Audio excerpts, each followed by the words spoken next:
Mesdames et messieurs, bonjour. Très heureux de vous retrouver encore une fois sur ces plateaux de Le Principal TV pour cette nouvelle émission Route Principale. Dans cette émission, je ne cesse de le rappeler que nous recevons différentes figures des différents domaines de la vie, de la société. On reçoit les gens qui viennent s'exprimer ici en toute liberté dans une émission des débats ou une émission des découvertes, le portrait, les analyses, l'actualité, tout c'est ici sur ces plateaux. Vous avez suivi l'annonce, il y a l'affiche qui a circulé déjà sur nos plateformes. Elle s'appelle l'ingénieure Raissa Dia, que je reçois aujourd'hui avec beaucoup d'honneur. Elle est la chargée de relations publiques et extérieures au Conseil national de la jeunesse congolaise. Elle a fait l'honneur de répondre à notre invitation, alors on la reçoit avec beaucoup de joie. Bonjour. Bonjour, monsieur Hervé. Ça va?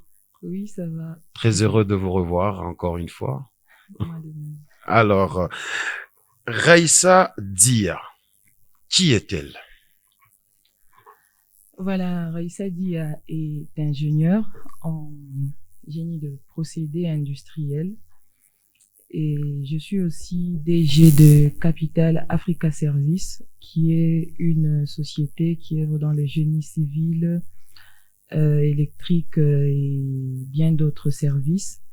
Mais nous sommes aussi présidente d'une ONG, FADEC, qui est là pour promouvoir la femme, non seulement la femme et l'accompagnement aussi des personnes vivant avec handicap et les nécessiteux.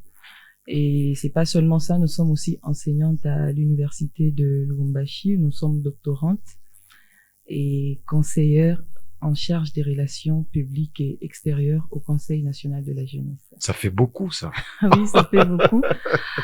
Ça fait beaucoup. Est-ce qu'une bonne préparation qui a produit, c'est que vous êtes là ou juste des opportunités?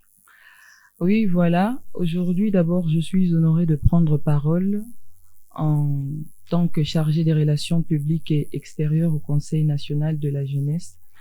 Et pour moi, c'est un honneur de parler sur la jeunesse.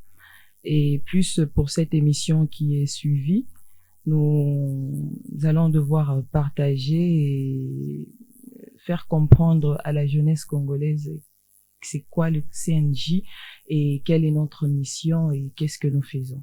Alors aujourd'hui, avant qu'on arrive au Conseil national, je reviens sur votre personne. Vous êtes une femme, vous vous imposez dans la société déjà avec cette présentation que vous venez de faire ici.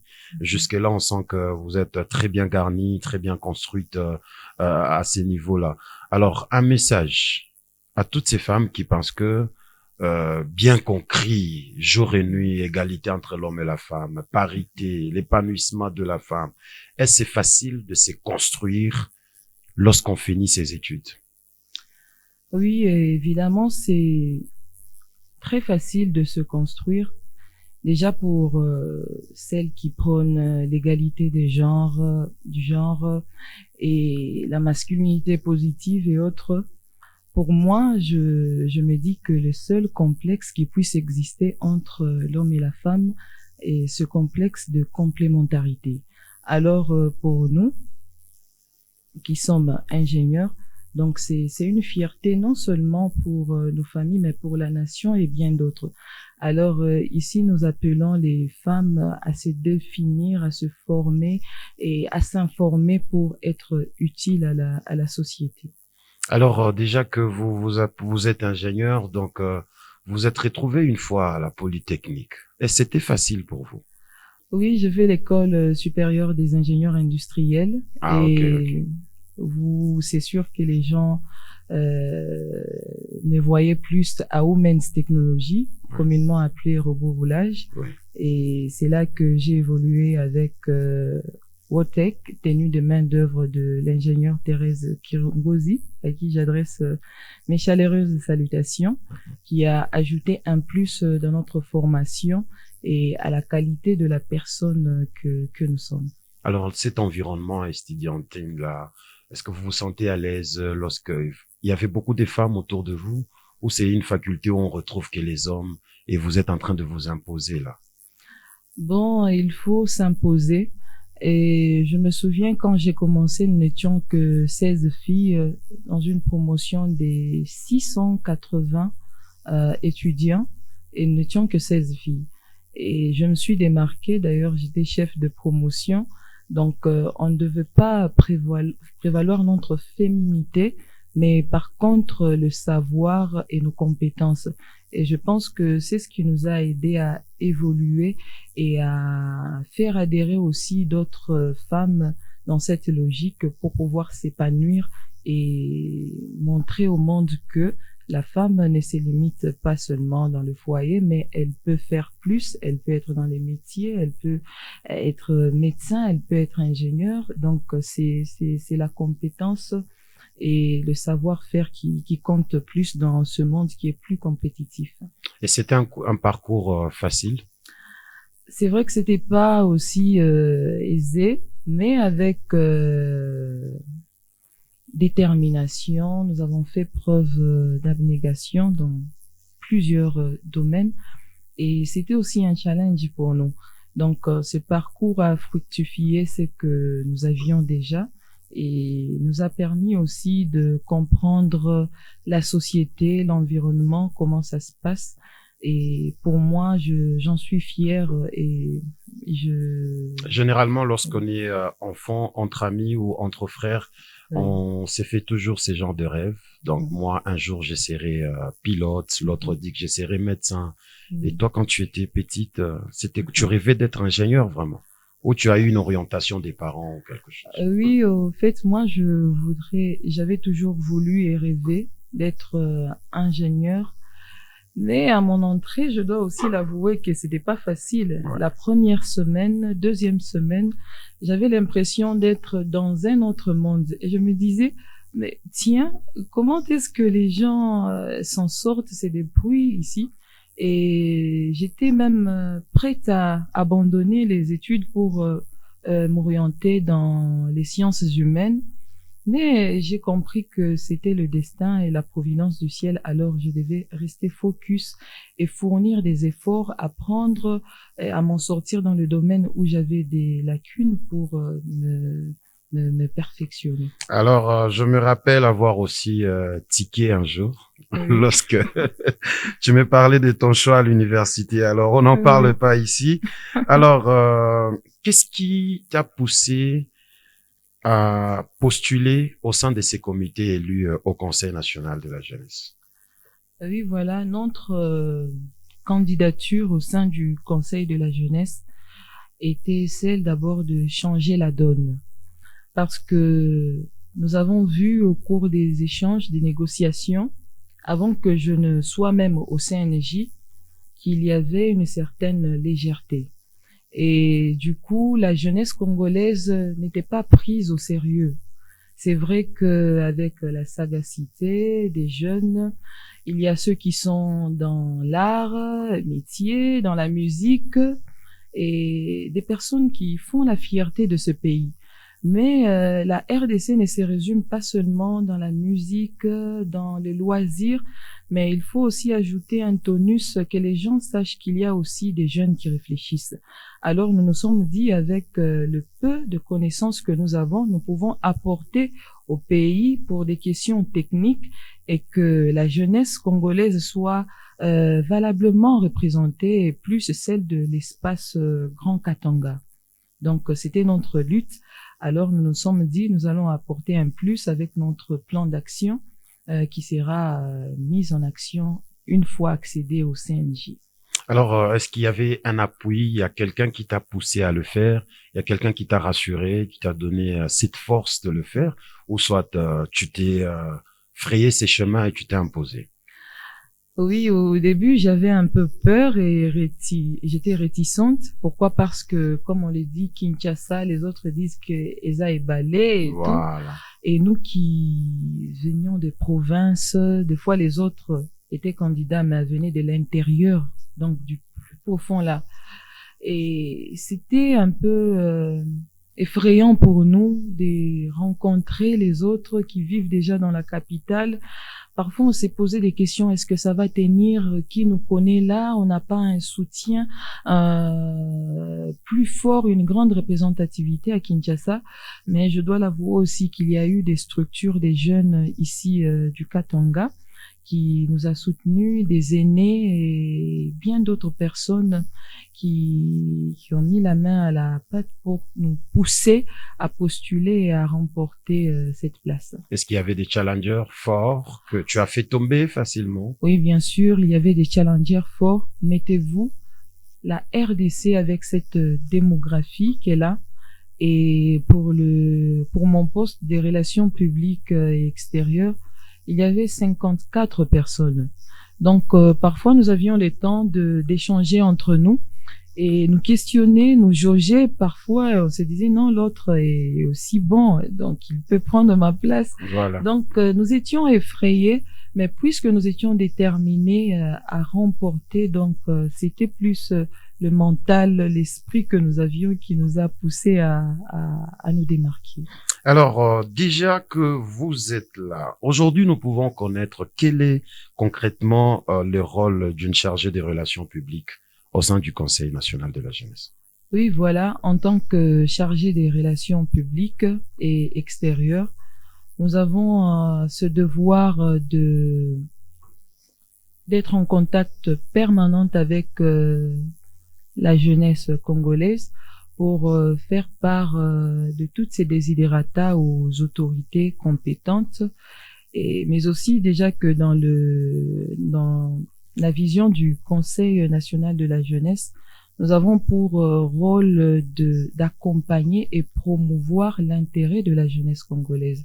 Donc, nous martelons plus sur ça. Nous avions eu des déplacements à l'extérieur comme à l'intérieur du pays, savoir quelles sont les difficultés auxquelles les jeunes sont en train de faire face et qu'est-ce que nous pouvons apporter comme proposition afin que tout soit tiré au clair et qu'il y ait quand même une solution quant à ça. Alors, vous travaillez en parfaite collaboration avec les gouvernements congolais?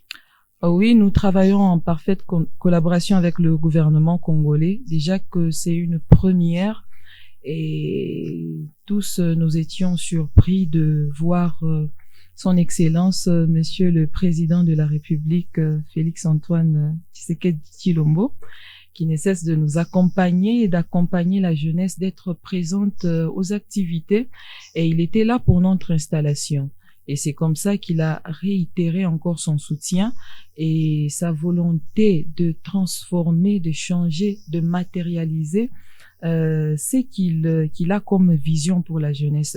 Et nous, en tant qu'organe technique du ministère de la Jeunesse, bien sûr, chapeauté par Son Excellence Madame Amy Coutinho, donc nous sommes là nous servons aussi des passerelles pour faire parvenir à l'autorité compétente les desiderata de la jeunesse, et elle, étant membre du gouvernement, peut facilement apporter une solution adéquate, concrète. Comment vous jouez à ces rôles-là au quotidien, d'une manière technique, à identifier les problèmes des jeunes, le faire parvenir à qui de droit, conscientiser même chez ces jeunes eux-mêmes. Donc, c'est pas un travail facile, surtout dans ces pays où nous constatons qu'il y a une délinquance juvénile assez élevée. Oui, c'est vrai qu'il y a la délinquance juvénile. Et les jeunes ont tendance à croire que c'est la responsabilité de l'État congolais, chose qui n'est pas vraie. Il y a aussi une part des responsabilités des jeunes. Il y a des jeunes que nous avons rencontrés qui évoluent dans l'artisanat minier. Il y a pas longtemps, il y avait du désordre à Kolwezi, et nous avions servi de pont. Donc, on a fait part, voilà, avec tout ce qui se passe, la réalité que vivent ces jeunes, et nous avons fait part à l'autorité compétente, et il a trouvé quand même des mesures d'atténuation et d'adaptation de ces jeunes. Donc, pour nous, le CNJ, nous sommes présents dans les 26 provinces et même dans des territoires. Donc, c'est comme ça que nous avons des relais, des personnes qui nous servent des relais. Il y a des présidents provinciaux avec qui nous travaillons en parfaite collaboration, et leurs comités qui parviennent à nous faire part des desiderata et des recommandations des jeunes. Alors aujourd'hui, parce que vous parlez des représentations au niveau de province, territoire ou au niveau de certaines villes, on aurait appris qu'il y a souvent un désordre organisé, surtout dans l'organisation des élections. Il y a des mandats qui ne sont pas respectés. Il y a des gens qui prolongent les mandats comme ça. Pourquoi? Parce que on ne sait pas qui viendra organiser les élections, qui doit le faire, qui est censé faire quoi. Et souvent, on sent qu'il y a ce bruit-là dans les milliers de jeunes. Quelle est la vision que vous, nouveau comité, avez apportée à la tête du CNJ pour calmer toute cette situation? Oui, nous avons trouvé ces situations délicates et nous avons réajusté certaines choses.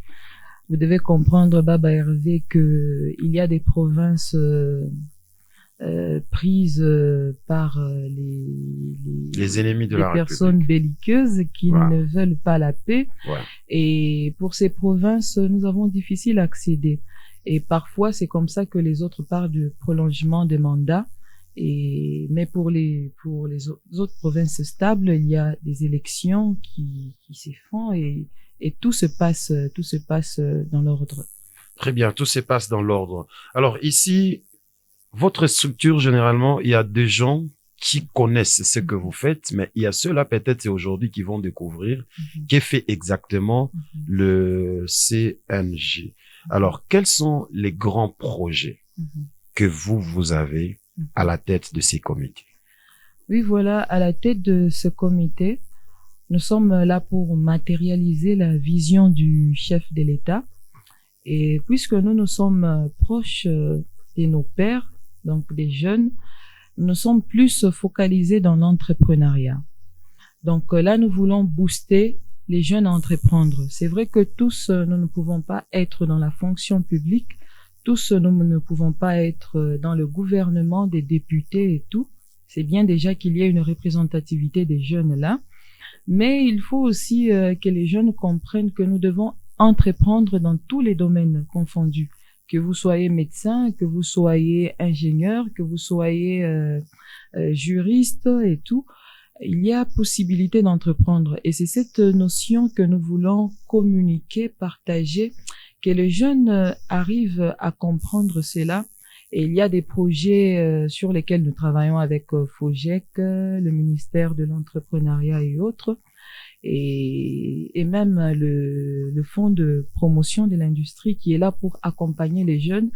Mais malgré ça, nous constatons qu'il y a aussi une certaine légèreté de la part de la jeunesse. Dans le sens où on peut demander des projets, il y a des appels à projets et vous comprendrez par la suite que ce sont des commerçants, ce ne sont pas des entrepreneurs. Vous voyez, s'il faut qu'on mette un fonds à la portée des jeunes et vous nous dites non, voilà, nous faisons des ventes en ligne et celui qui entreprend, qui donne des idées novatrices, donc parfois ce sont des lacunes que nous éprouvons, mais on arrive quand même à satisfaire toute catégorie de la jeunesse et dans ce qu'ils sont en train de faire. Si nous avons la possibilité d'encourager, de booster, de promouvoir, nous les faisons. Je sais que c'est difficile de satisfaire tout le monde parce que il y a beaucoup de jeunes et aussi peut-être qu'il n'y a pas de fonds pour satisfaire tout le monde, mais il y a toujours des gens qui sont privilégiés. Avec les comités qui étaient partis avec William Okambule, on aurait appris qu'il y avait des jeunes privilégiés. Il y a ceux-là qui apportaient leurs projets, ça ne passait pas. Il y a des jeunes qui étaient mécontents en tout moment. Les comités pour organiser une rencontre avec des jeunes, il y a ceux-là qui sont contre. Est-ce que vous avez réussi à maîtriser ces désordres et à recevoir en bonne et due forme les projets des jeunes qui viennent vers vous, de les orienter et aussi, je ne sais pas si c'est prévu un encadrement parce que vous ne pouvez pas mettre le fonds sur un entrepreneur et vous fermez les yeux et il est parti. Est-ce qu'il y a des structures, des suivis d'encadrement pour voir comment ces jeunes se développent? Oui, il y a des structures formelles qui travaillent avec le Conseil national de la jeunesse, orientées dans différentes thématiques. Et cela nous sert aussi de repère Donc, on peut regrouper les jeunes. On sait que les autres œuvrent dans l'environnement, dans la santé, dans les questions de paix et sécurité. Donc, nous travaillons constamment avec ces structures. Et je pense qu'avec la nouvelle dynamique qui est là, donc le nouveau bureau, nous nous focalisons plus sur la méritocratie. Sur la méritocratie, c'est comme nous. Pour mon exemple, je suis ingénieur, je travaille sur la batterie au lithium qui sera bientôt mise à la disposition de la population congolaise et de surcroît made in DRC. Donc, je dois avoir d'abord les compétences. Très bien. Et parfois, les jeunes, il y a des confusions. Quelqu'un qui a fait le droit, mais qui se retrouve dans le froid et puis il veut avoir tout. Mais nous avons quand même recadré. C'est comme ça qu'avec les thématiques, nous arrivons à gérer cette foule et catégoriser les jeunes. Est-ce que vous pensez que c'est vraiment possible d'avoir des millionnaires congolais, des jeunes congolais millionnaires? La vision du chef de l'État, il insiste beaucoup sur ça et il veut que ça soit dans l'entrepreneuriat. Parce qu'aujourd'hui, vous n'allez pas me contredire, beaucoup de jeunes pensent que c'est en politique où il y a l'argent. Parce que l'image que les politiques nous donnent déjà, c'est des gens qui sont aisés, ils ont une bonne vie. Alors, tout le monde veut postuler, députer, faire la politique. Quelle forme de message que vous réservez à cette catégorie des jeunes-là pour les attirer vers l'entrepreneuriat? Oui, c'est bien qu'il y ait des jeunes avec cette vocation politique, c'est bien, mais nous constatons aussi qu'il y a une certaine manipulation. Et nous luttons pour ça. Il y a des jeunes qui sont dans des partis politiques. Il y a des collègues que nous avons connus il y a bien longtemps dans des partis politiques qui sont jeunes. Mais quand on publie les listes des regroupements et autres, eux ne figurent pas. Et c'est aussi notre lutte. Donc, eux ne sont pas des marchepieds ou ne servent pas à faire la visibilité des autres. Nous voulons qu'il y ait une certaine sincérité.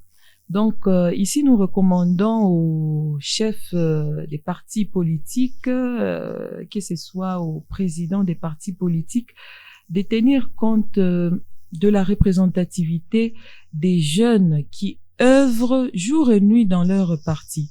Parce que quand nous voyons dans des marches citoyennes, vous verrez qu'il y a des jeunes et nous voyons ces figures-là couramment, fréquemment. Mais quand il y a des nominations ou encore des recommandations dans des entreprises publiques ou privées, vous ne voyez pas ces noms-là figurer. Alors, il faudrait que les jeunes comprennent aussi que la politique aussi a sa façon d'œuvrer. Et pour être millionnaire, c'est possible. Millionnaire, oui, c'est possible avec l'appui aussi technique des services ou encore des entreprises habilitées à produire et à rendre les jeunes millionnaires, pas prendre des engagements et ne pas aboutir, vous voyez.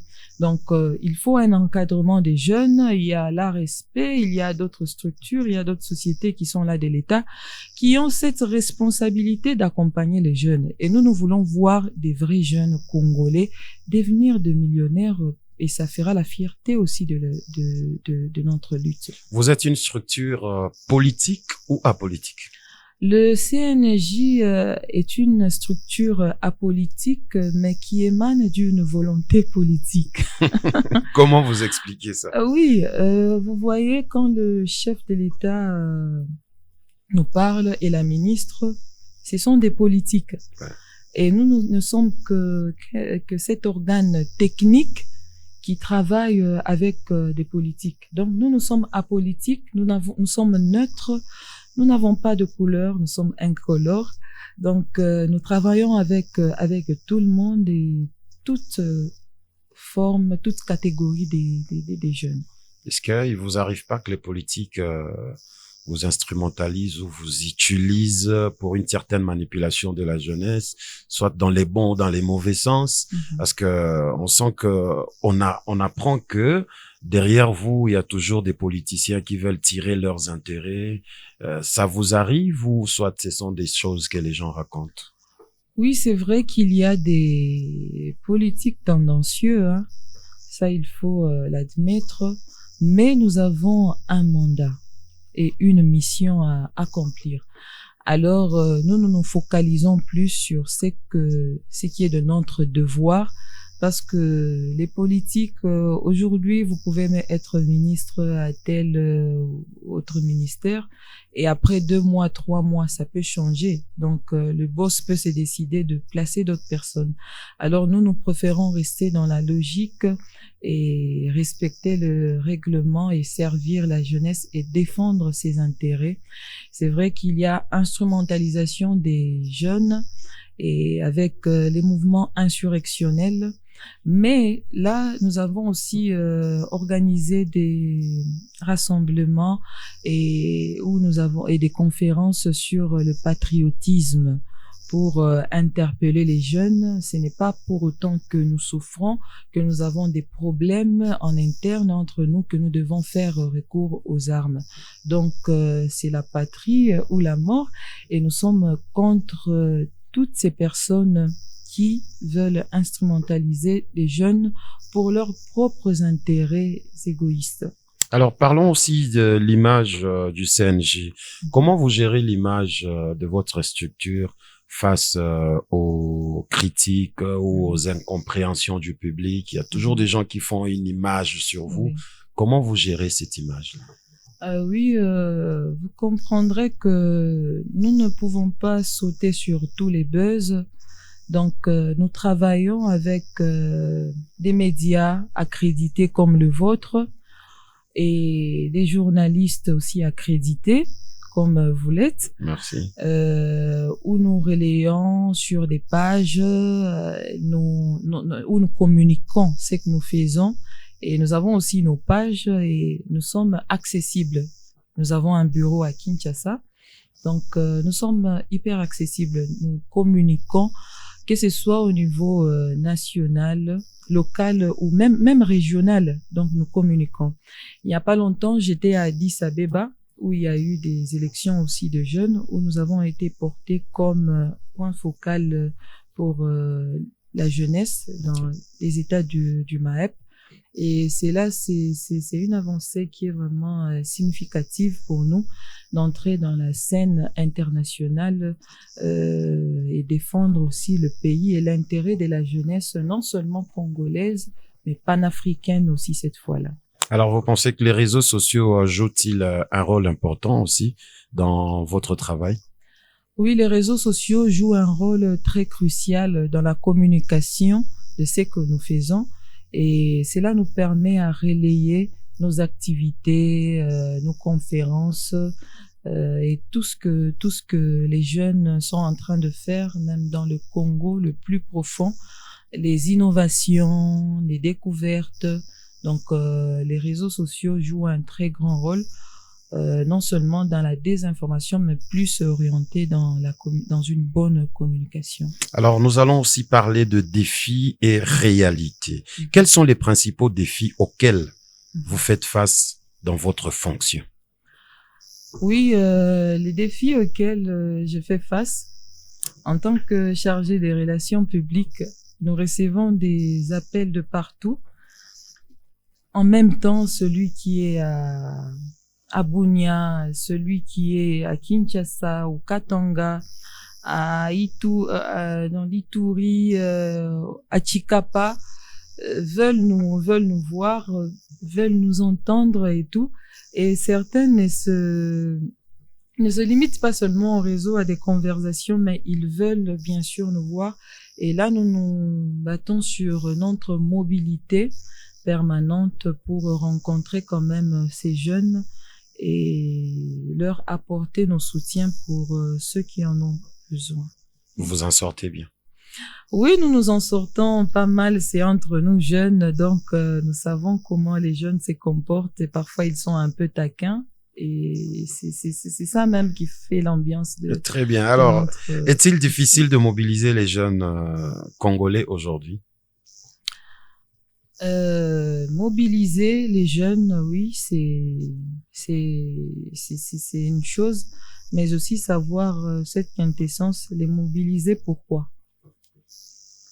si nous voulons mobiliser les jeunes aujourd'hui, voilà, nous allons faire pour des séminaires, pour des conférences, sensibilisation. Par exemple, Oui. ce que vous venez de dire sur le patriotisme. Oui. Est-ce que c'est vraiment facile de réunir les jeunes? Oui, nous avons compris que la jeunesse congolaise devient de plus en plus consciente parce que avec ce que le pays a connu comme période de troubles, nous avons vu des jeunes faire preuve de résilience, vous voyez.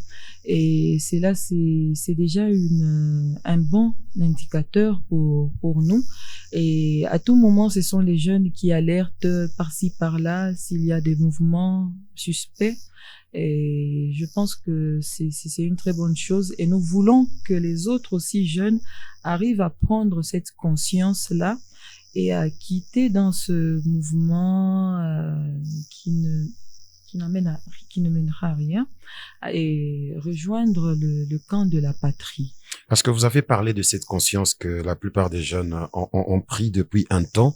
Selon vous, qu'est-ce qui freinait ces jeunes-là à ne pas être consciencieux et qu'est-ce qui reste à faire pour, encore une fois, attirer les autres à prendre conscience et à défendre leur patrie? Je pense que c'était un problème de communication. Il n'y avait pas fluidité entre ce que les autorités ou encore les personnes habilitées à représenter la jeunesse devaient dire aux autres. Et maintenant, là, avec les réseaux sociaux et avec les médias et autres, là, nous parvenons à atteindre les jeunes même à des milliers de kilomètres et à sensibiliser.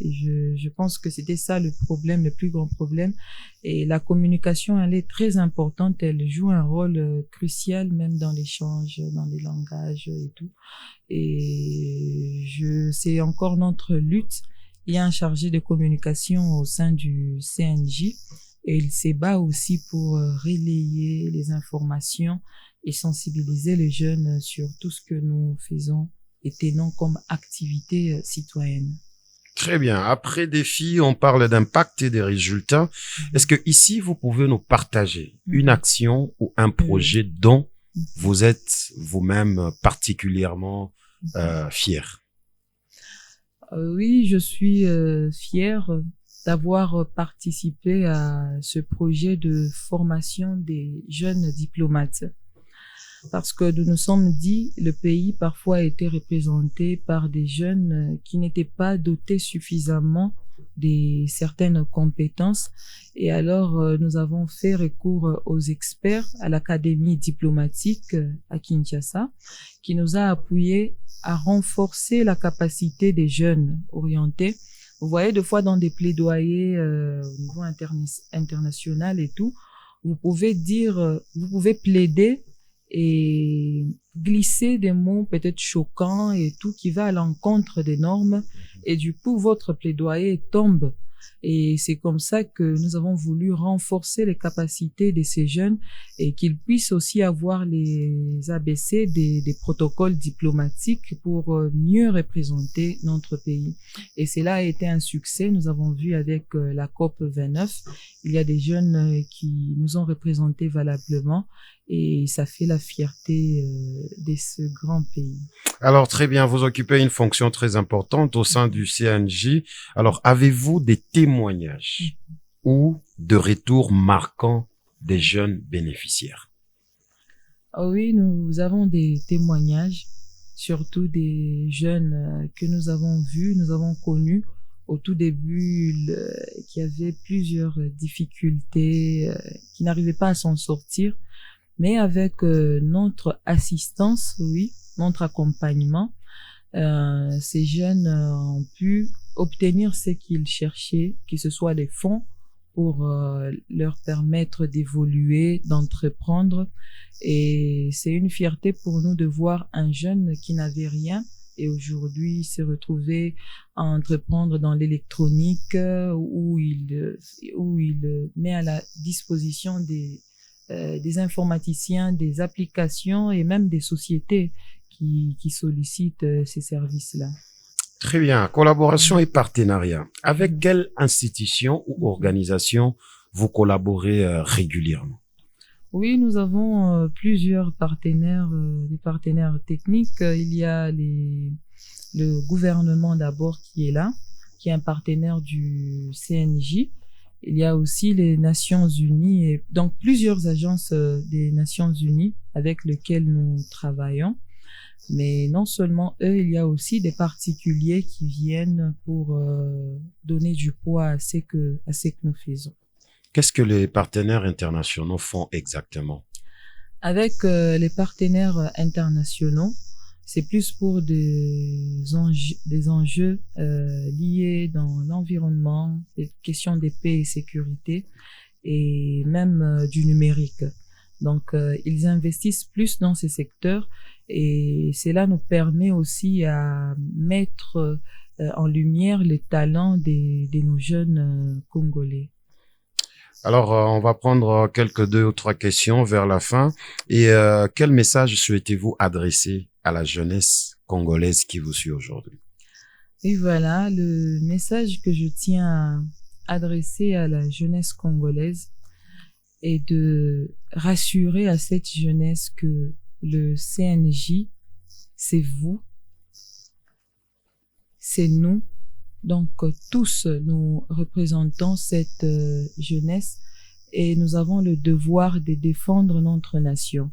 Surtout pour cette période critique, nous devons être du côté de la patrie et nous saluons déjà les jeunes qui s'investissent dans le sens de promouvoir la paix et la sécurité dans leur contrée et vous rassurer encore que ce soit le ministère de la Jeunesse est ouvert pour tous les jeunes et quand il y a des desiderata, vous pouvez à tout moment faire recours à nous qui sommes au Conseil national de la jeunesse pour faire part aux autorités compétentes. Alors, c'est quoi les messages que vous allez donner à ces jeunes qui doutent encore de institutions telles que les CNJ?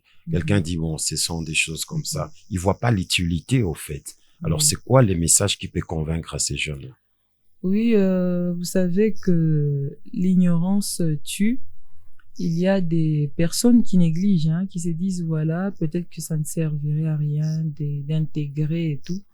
Mais nous pensons que l'idéal serait que tous les jeunes porteurs des structures puissent formaliser leur structure et s'enregistrer au CNJ. Parce que quand nous avons des partenaires, que ce soit les PNUD et autres, ces gens viennent vers le CNJ parce qu'ils savent que nous sommes officiels. C'est une institution officielle. Oui. Et ils peuvent compter sur nous et à travers nous passons, que ce soit des marchés, des candidatures, peut-être des offres, des opportunités. Pour ces jeunes, ils peuvent facilement accéder. Mais pour ceux qui estiment que le CNJ est juste une façade, une maquette qui est là pour crédibiliser la nation, je pense que c'est pas une bonne façon de réfléchir. Nous avons besoin de tous ces jeunes et nous avons besoin de leur savoir-faire pour que nous fassions un, parce qu'on dit que l'unité et prime surtout. Et quand nous sommes unis, nous sommes encore plus forts et plus rayonnants. Très bien, plus fort et plus rayonnant. Alors, qu'est-ce qui vous motive personnellement dans ce travail? Ce qui me motive, c'est d'abord, pour moi, je pense c'est une passion de servir la jeunesse. J'ai travaillé au Parlement des jeunes où j'étais dans le volontariat. Donc, on ne nous payait pas. J'ai évolué dans pas mal de structures de cette manière. Et ma motivation serait de voir cette jeunesse accomplie, cette jeunesse plus forte et décisive, même dans les instances internationales. Alors, j'aimerais ici que vous puissiez regarder tout droit vers cette caméra. Adressez-vous.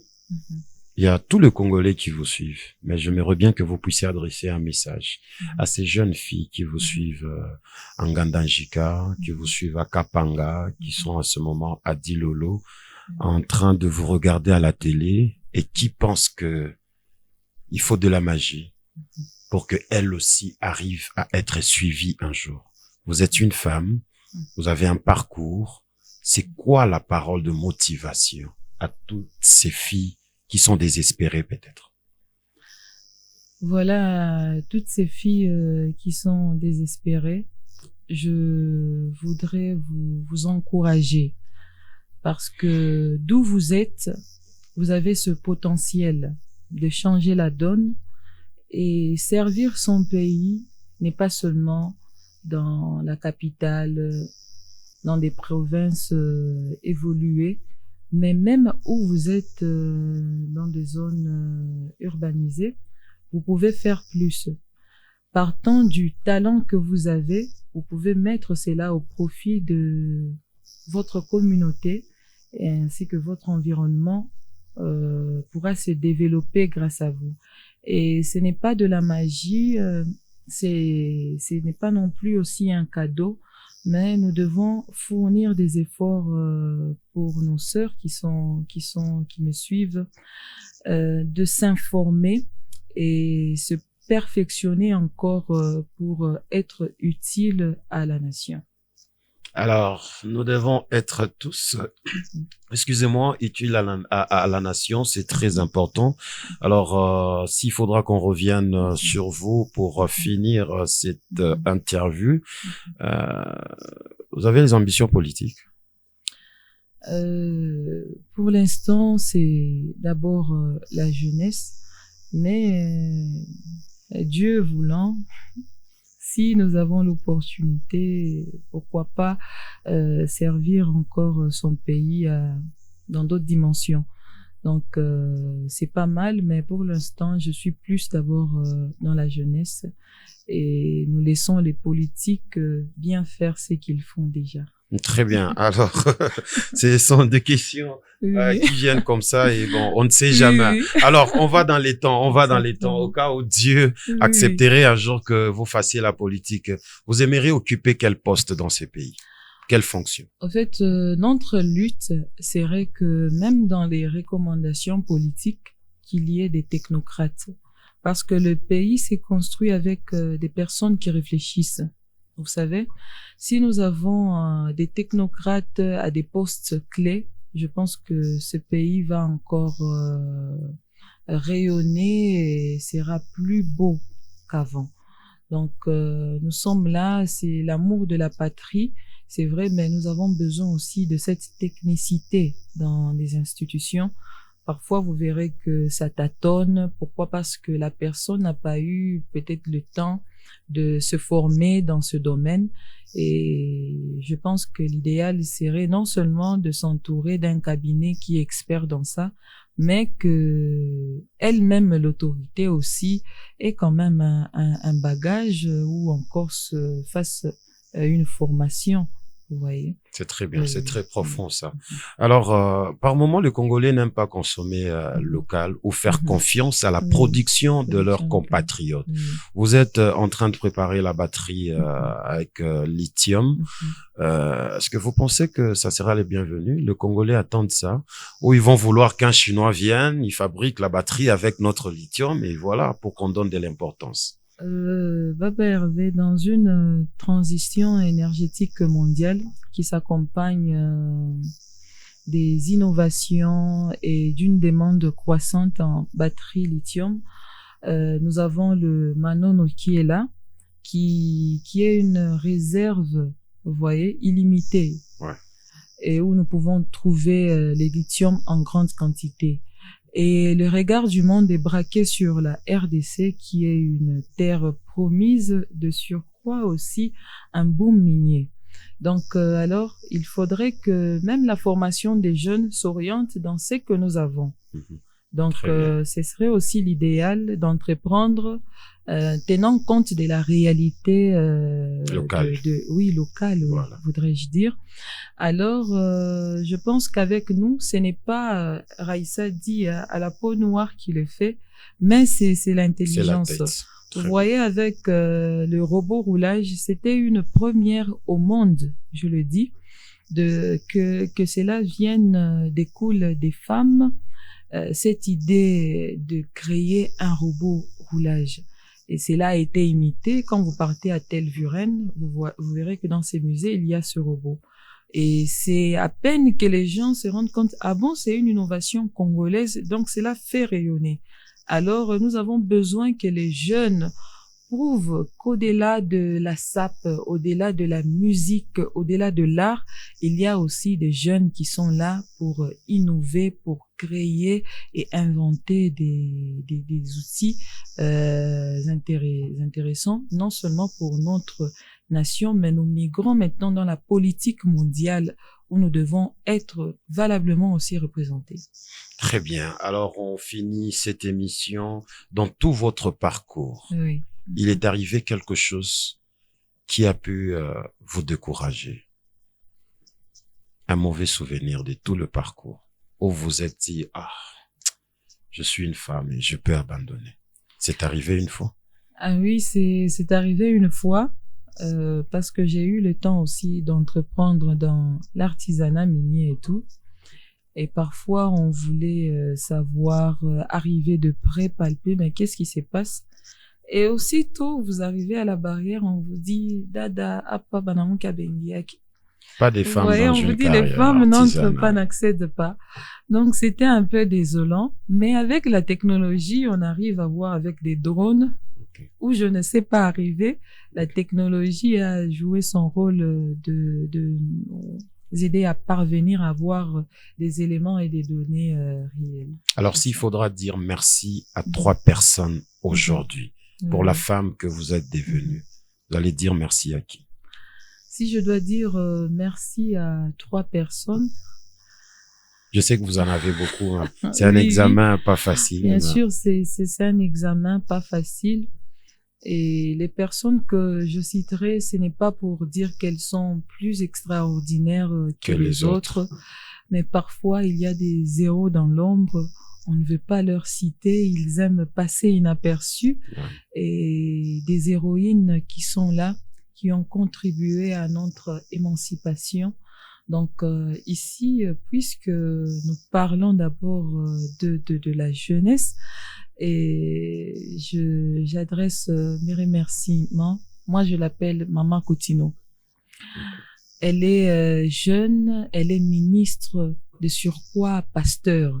Donc, elle a un grand cœur pour tous. Voilà. Donc, nous lui adressons nos remerciements. J'aimerais la recevoir un jour. Oui, elle viendra. Pour une émission. Elle est très courtoise. C'est une dame que vous rencontrez partout.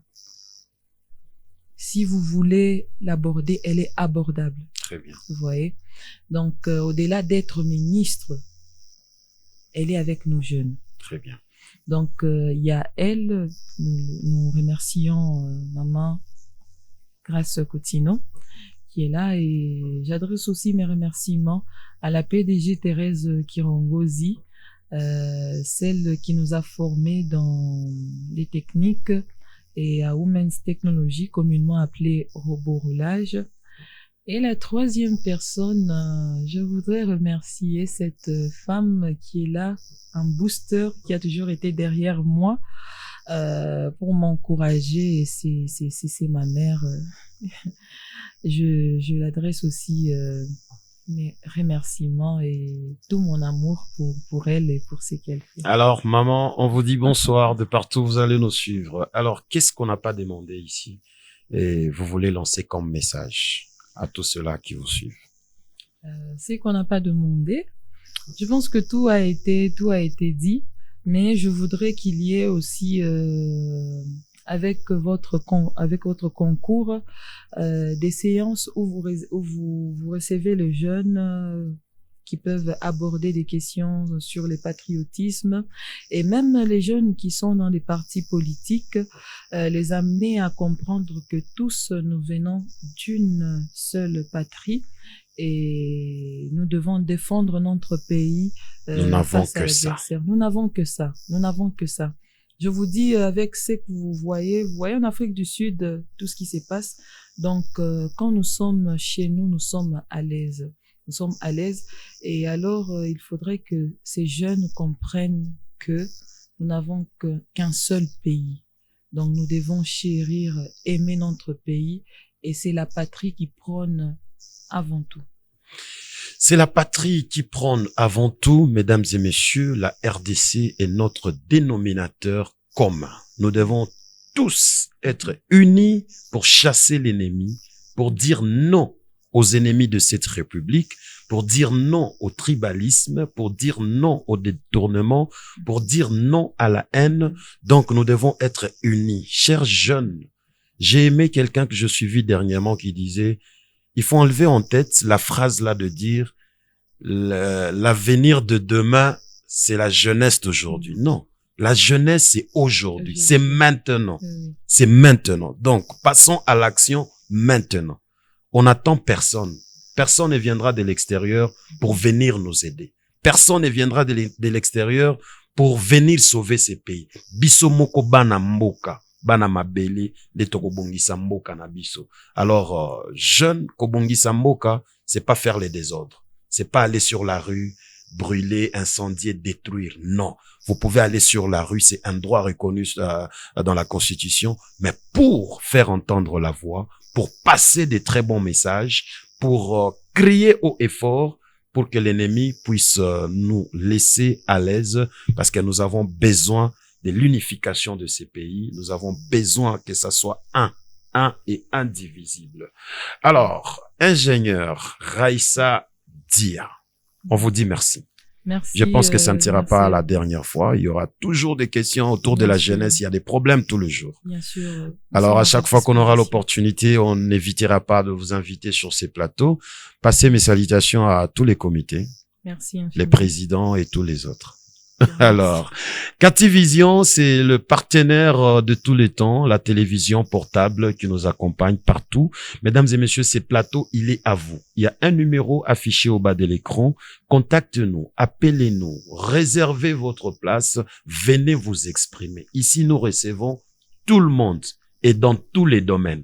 Nous n'avons pas de domaine précis, musique, non, théâtre, non, politique. Nous, on parle de tout. Alors, vous êtes les bienvenus. Contactez-nous sur WhatsApp. Vous serez très bien reçus. Alors, je vous retrouve très prochainement avec le même plaisir et surtout la même détermination. Au revoir.